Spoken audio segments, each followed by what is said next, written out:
Buonasera. Oh raga, buonasera. Buonasera. Oh caro! Sta a posto.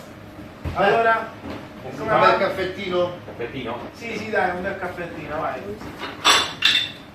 Beh, Vado a fare un caffè.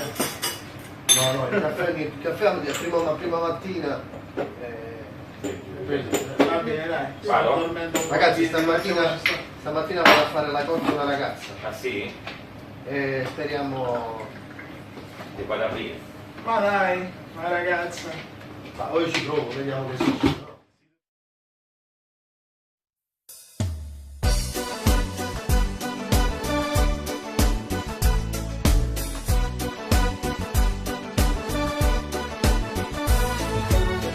Da faccio al balcone ogni volta che passo conosco il rumore da macchina mia e che lente e costeri a tutto volume per farmi notare da te.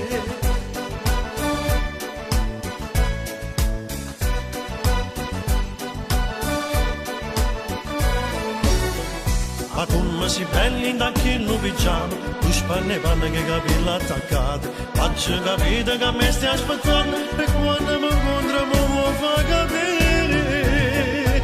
Femmina, stai crescendo siccome una rosa che io voglio cogliere. Femmina, rinda stocchia già scrivono bene che tengo dall'anima.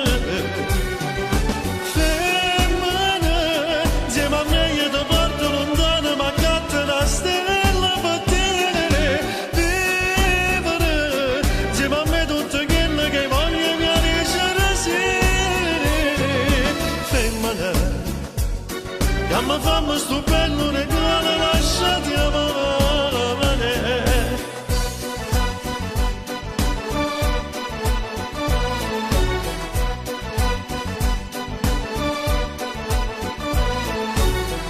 Mo scegni a fare spese che solita amiche e fuori mercato ti aspetta mattina e che non gioca per me tutte cose, non basta amore da proprio per te.